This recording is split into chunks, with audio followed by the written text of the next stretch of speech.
The sun was setting over the picturesque neighborhood of Willow Creek, a gated community known for its manicured lawns, pristine sidewalks, and strict homeowners association (HOA) rules.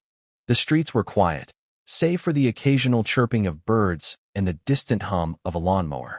It was the kind of place where everyone knew everyone, and where the HOA ruled with an iron fist, thanks to its self-appointed queen, Beatrice Harrington. Beatrice was a woman in her late 50s, with a sharp tongue and an even sharper sense of order. She had been the president of the Willow Creek HOA for over a decade, and during that time, she had turned the neighborhood into her personal fiefdom. Her word was law, and woe betide anyone who dared to cross her. From the height of grass blades to the color of mailboxes, Beatrice had an opinion on everything, and she wasn't afraid to enforce it. But tonight, the peace of Willow Creek was about to be shattered. It started with the sound of sirens. The wailing grew louder as an ambulance sped down the narrow, tree-lined streets of Willow Creek. The flashing red and blue lights reflected off the windows of the neatly maintained houses, casting an eerie glow over the neighborhood. The ambulance skidded to a stop in front of a modest two-story home, its tires screeching against the pavement. Inside the house, 16-year-old Emily Carter lay unconscious on the living room floor. Her mother, Claire, had called 911 just moments ago, her voice trembling as she pleaded for help. Emily had been complaining of chest pains earlier in the day, and now she was unresponsive. Claire's heart raced as she watched through the window, praying that the paramedics would reach her daughter in time.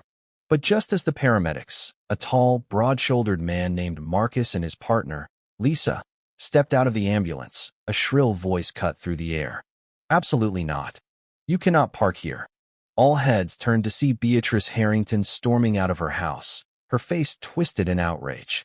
She was dressed in her usual attire, a pastel pink cardigan and a pair of perfectly pressed slacks, but her expression was anything but calm. She marched toward the ambulance, her heels clicking against the pavement with every furious step.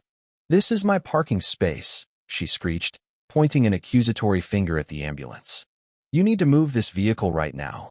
Marcus, the lead paramedic, barely glanced at her. "Ma'am, this is an emergency. We don't have time for this." Beatrice's eyes narrowed. "I don't care if it's an emergency. This is my property, and you are violating our community rules. Move this ambulance now, or I'll call the police." Inside the house, Claire's heart sank. She could see the paramedics hesitating, and she knew that every second counted. "Please," she whispered, her voice breaking. "Please, just help my daughter." Marcus clenched his jaw, his patience wearing thin. "Lady, move out of the way. A girl is having a medical emergency." Beatrice crossed her arms, standing her ground. "I don't care who's dying. This is my parking space, and you are not allowed to park here. If you don't move, I'm calling the police." Marcus shook his head in disbelief.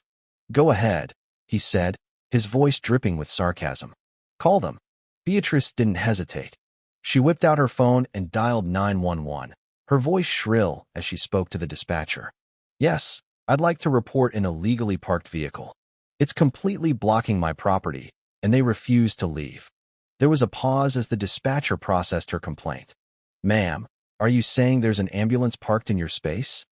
"Yes, but that doesn't matter. They have no right to take my space. I live in Willow Creek, a gated community, and we have strict HOA regulations about parking. This ambulance is violating those rules." The dispatcher sighed, clearly struggling to keep her composure. "Ma'am, I'm going to have to ask you to let the paramedics do their job. This is a medical emergency." But Beatrice wasn't listening. "I don't care. They need to move this vehicle right now, or I'm filing a formal complaint." By now, the neighbors had started to gather, peeking out from their windows or stepping onto their porches to watch the spectacle unfold. It wasn't the first time Beatrice had thrown a tantrum over something trivial, but this, calling the police on an ambulance, was a new low, even for her. As the paramedics finally managed to push past Beatrice and rush into the house to attend to Emily, the crowd of onlookers grew. Among them was Jake Thompson, a 30-something freelance journalist who had moved to Willow Creek a year ago. Jake had always found Beatrice's antics amusing, but this was something else entirely. He pulled out his phone and started recording, knowing that this was a story that needed to be told. "Can you believe this?" Jake muttered to his neighbor, an elderly man named Mr. Langford. She's actually calling the cops on an ambulance. Mr. Langford shook his head, his expression a mix of disbelief and disgust. This is why rules exist, Beatrice had once told him during a heated HOA meeting. So people can't take advantage like this. But now, as Jake filmed Beatrice's meltdown, it was clear that the only person taking advantage was Beatrice herself. The police arrived shortly after, led by Officer Daniels, a seasoned cop who had seen his fair share of entitled citizens. He stepped out of his cruiser, his eyes flickering between the parked ambulance and Beatrice, who was now standing in the middle of the street, arms crossed and a smug expression on her face. "Who called this in?" Officer Daniels asked, his voice calm but firm. Beatrice stepped forward, her head held high. "That would be me, officer. I need you to remove that vehicle immediately. They're violating HOA rules." Officer Daniels blinked, clearly struggling to process what he was hearing. "You called 911 on an ambulance?" "Yes," Beatrice said, folding her arms. "They're violating HOA rules." The crowd erupted in laughter, but Officer Daniels remained stoic. "Ma'am, are you serious right now? A girl is inside that house having a medical emergency, and you want me to ticket or tow the vehicle saving her life because you think HOA rules overrule city ordinances?" Beatrice's lips pressed into a thin line. "Well, yes." Officer Daniels stared at her for a long moment before finally speaking. "Ma'am, I've been a police officer for 15 years, and this might be the dumbest complaint I've ever responded to." The crowd erupted in laughter again, and Beatrice's face turned beet red. But Officer Daniels wasn't done. "You're lucky I don't charge you for misusing emergency services. Now, I suggest you take a step back and let these professionals do their job, or you might be the one needing an ambulance next." The weight of public humiliation settled on Beatrice's shoulders as her carefully crafted facade of HOA authority crumbled in an instant. But she had no idea that the worst was yet to come. Inside the house, Marcus and Lisa were still working on Emily, stabilizing her and preparing to transport her to the hospital. Every second mattered, and they knew that Beatrice's interference had cost them precious time. Officer Daniels turned to them. "How's the patient?" Marcus, who was beyond done with Beatrice, responded without missing a beat. "Well, she would have been in the hospital by now if we hadn't been delayed by a lunatic blocking our vehicle." The crowd burst into murmurs, and Beatrice gasped dramatically. "That is defamation." "I was simply—" "Ma'am," Officer Daniels interrupted, his voice firm. "Step aside now." Beatrice's mouth fell open. "Excuse me? I am an HOA official. You do not speak to me that way." Officer Daniels arched an eyebrow. "You're an HOA member, not law enforcement. You don't get to interfere with an act of emergency." Beatrice's fingers twitched around her phone. "Fine. Then issue them a citation. I want them fined for breaking our HOA's parking policy." Officer Daniels folded his arms. "You want me to issue a citation to paramedics for parking while saving a girl's life?" "Yes," Beatrice said, her voice unwavering. The entire neighborhood stared at her. Even the dispatcher on the radio, who had been listening in, let out a tiny, barely suppressed chuckle. "Ma'am," Officer Daniels finally said, "I've been a cop for 15 years, and this might be the stupidest call I've ever responded to." Laughter exploded from the crowd, and Beatrice's face turned a deep shade of red. "What? No. I am enforcing rules." Officer Daniels exhaled sharply. "No, what you're doing is interfering with emergency services, which is a crime." Beatrice's smugness evaporated. "A crime?" she stammered. "Yes, ma'am. And if you keep obstructing this emergency response, I will have no choice but to escort you to the station." Beatrice paled, and the neighbors, now openly filming, cheered. Finally, someone shouted. "About time someone put her in her place." Beatrice's panicking turned to Officer Daniels with an exaggerated look of distress. "Officer, I am being harassed. This is an attack on my character." Officer Daniels crossed his arms. "No, this is the consequence of your own actions." Beatrice let out a strangled noise. "This isn't fair."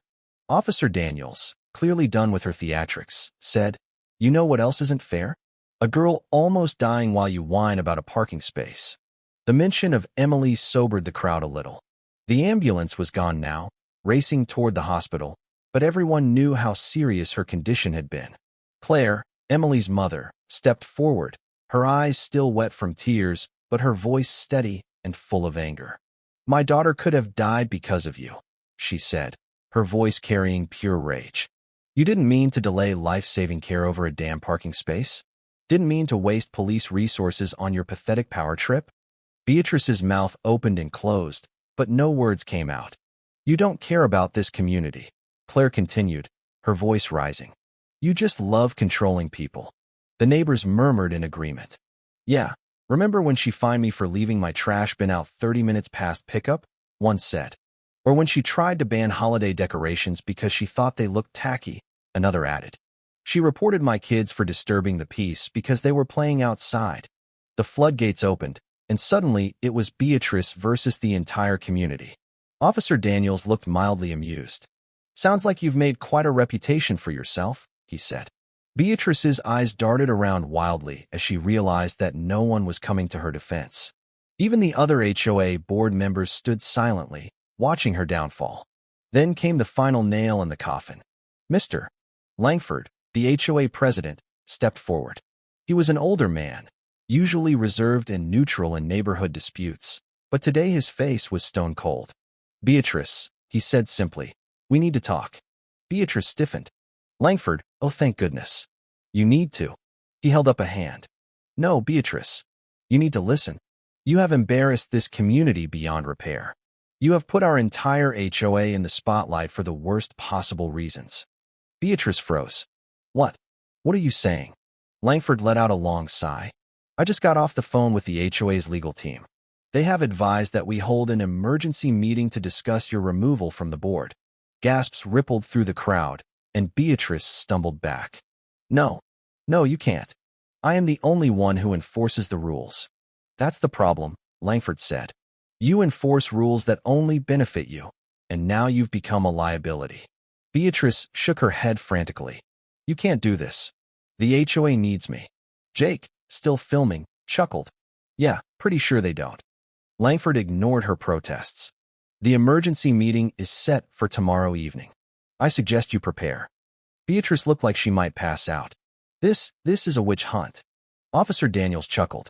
"No, ma'am. This is accountability."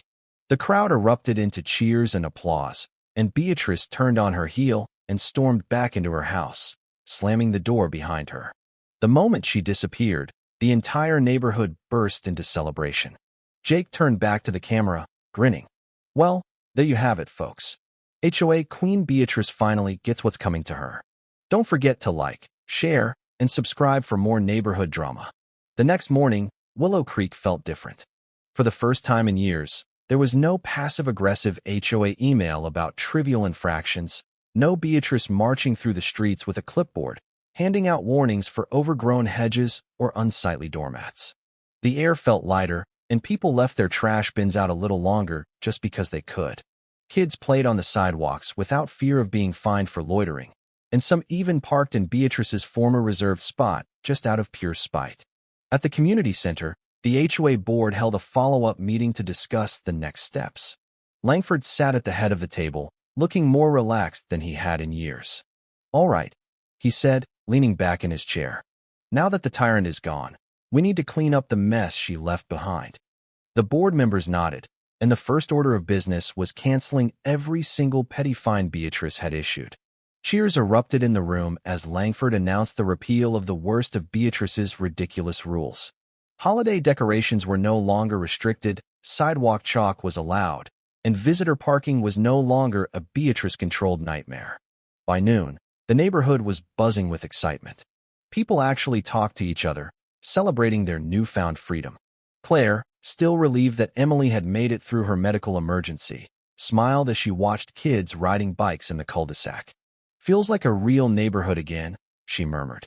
Jake nodded, pulling out his phone to show the viral status of the HOA Beatrice videos. 10 million views, he said with a grin. HOA Queen Beatrice's meltdown is officially internet history. Meanwhile, Beatrice was nowhere to be seen.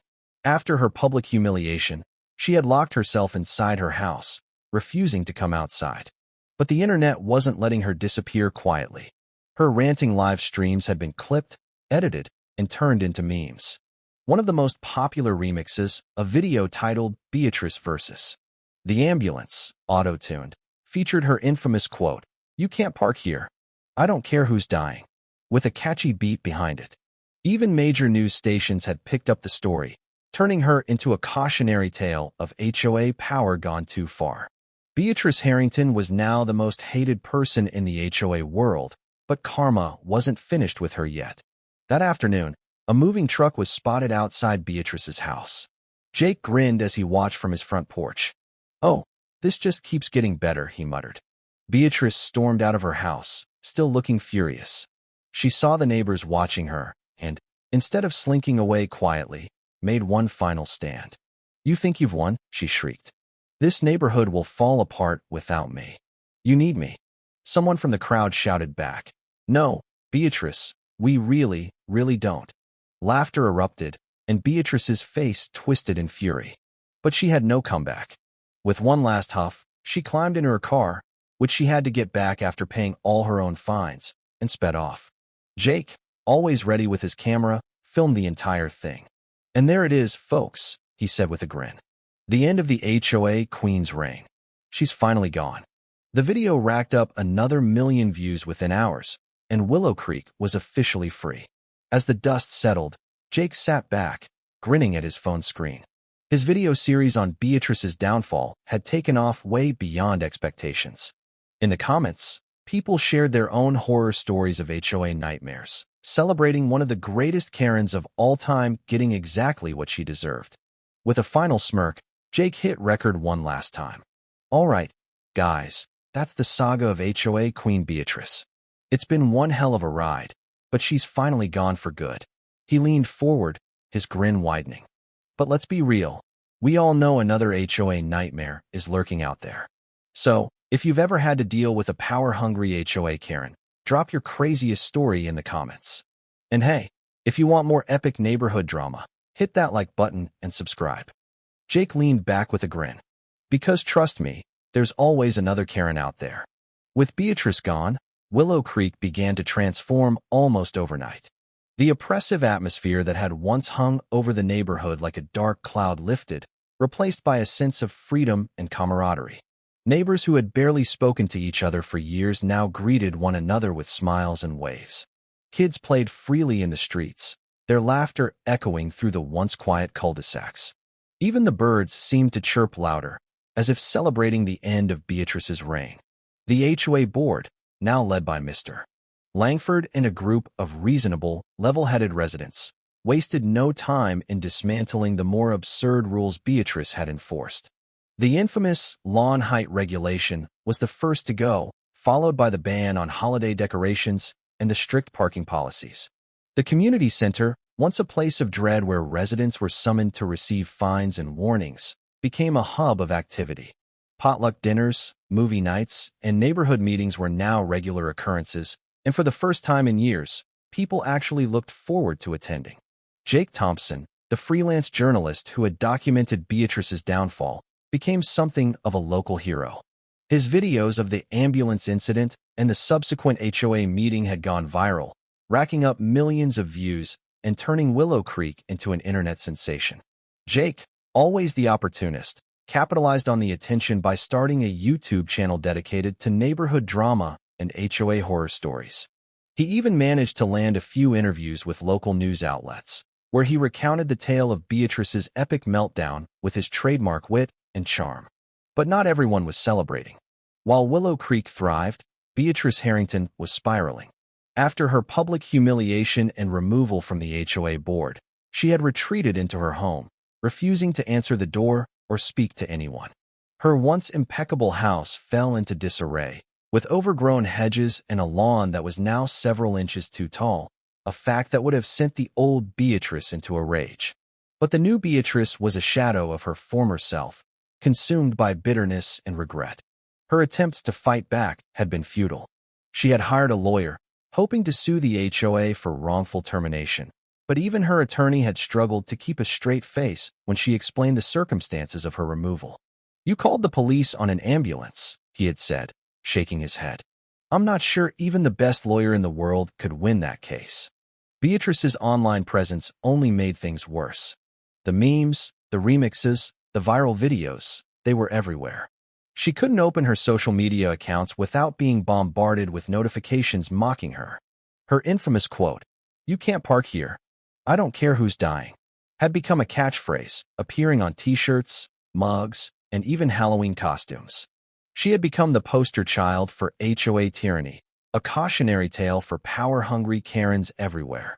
But the final blow came when she received a notice from the HOA. Despite her removal from the board, the fines she had accrued over the years, fines she had once doled out with glee, were now coming back to haunt her. The unauthorized garden gnome, the Christmas decorations left up past the deadline, the untrimmed hedges, all of it added up to thousands of dollars in penalties. And with no income coming in, her position as HOA president had been unpaid, and she had no other job. Beatrice was forced to sell her beloved Lexus SUV to cover the costs. The moving truck that had been spotted outside her house was the final nail in the coffin. Beatrice, once the self-proclaimed queen of Willow Creek, was leaving the neighborhood in disgrace. As she packed her belongings, she couldn't help but feel a pang of regret. This had been her kingdom, her domain, and now it was gone. Just as Willow Creek was settling into its new, harmonious existence, a new threat emerged. It started with a letter from the city council, informing the HOA that a large development company had purchased a plot of land on the outskirts of the neighborhood. The company planned to build a massive apartment complex, complete with a shopping center and a parking garage. The project, they claimed, would bring jobs and economic growth to the area. But the residents of Willow Creek weren't convinced. The proposed development would bring increased traffic, noise, and pollution to their quiet community. Property values would plummet, and the sense of peace and tranquility they had worked so hard to restore would be shattered. The HOA board called an emergency meeting to discuss the issue. The community center was packed, with every seat filled and residents spilling out into the hallway. Mr. Langford stood at the front of the room, his expression grave. "This is a serious threat to our neighborhood," he said, his voice carrying over the murmurs of the crowd.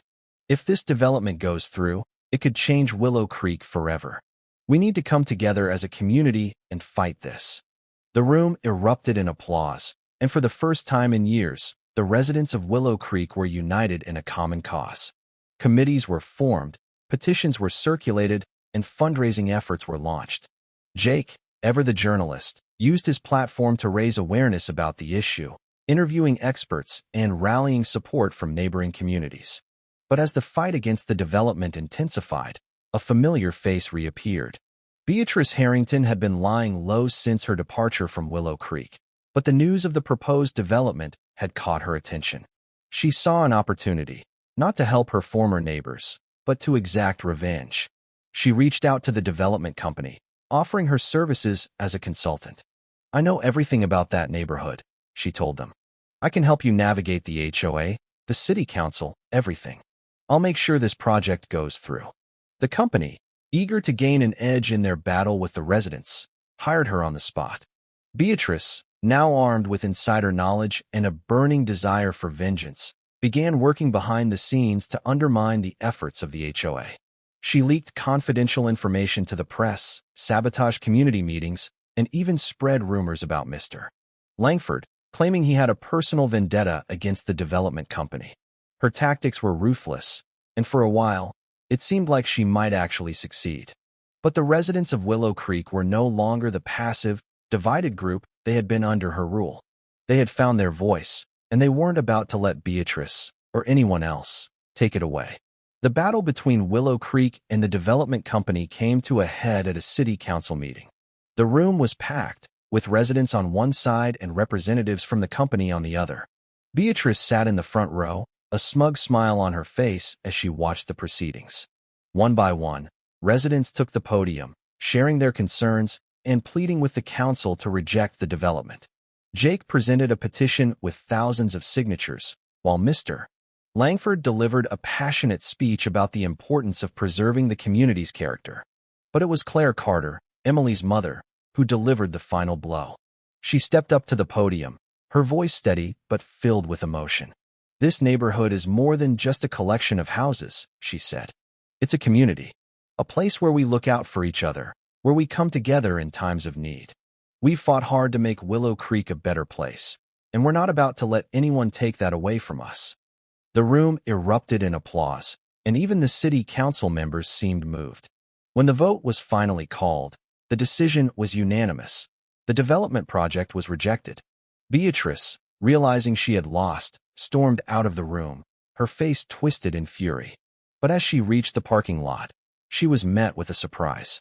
Jake was waiting for her, camera in hand. "Well, Beatrice," he said with a grin, "looks like you've lost again." Beatrice glared at him, but before she could respond, a police car pulled up. Officer Daniel stepped out, his expression stern. "Beatrice Harrington," he said, "you're under arrest for obstruction of justice and tampering with public records." Beatrice's eyes widened in shock. "What? This is ridiculous." But Officer Daniels wasn't in the mood for her theatrics. "You've been interfering with the city council's proceedings and spreading false information. It's time to face the consequences." As Beatrice was led away in handcuffs, the residents of Willow Creek watched in silence. It was a fitting end to the saga of the HOA Queen. With the development project defeated and Beatrice finally out of the picture, Willow Creek entered a new era of peace and prosperity. The neighborhood became a model community, with its residents working together to create a welcoming, inclusive environment for everyone. Jake's YouTube channel continued to grow, and he even published a book about the rise and fall of Beatrice Harrington, titled The HOA Queen, a cautionary tale. It became a bestseller, further cementing Willow Creek's place in internet history. As for Beatrice, she was sentenced to community service and banned from holding any position of authority in any HOA ever again. She moved to a small town far away, where she lived a quiet, anonymous life, a far cry from the power and control she had once craved. And so, the story of Willow Creek came to a close. It was a story of resilience, unity, and the power of a community to overcome even the most tyrannical of rulers. As Jake often said in his videos, there's always another Karen out there. But as long as we stand together, we can handle anything. Thank you for taking the time to listen to today's story on Store of Good Stories. If this story touched your heart or made you think, don't forget to hit like and share the video to spread this positive message to more people. And if this is your first time here, make sure to subscribe and turn on the notification bell so you won't miss any of the meaningful stories we share every week. Your support is the biggest motivation for Store of Good Stories to keep bringing heartfelt and valuable stories to you. See you in the next video.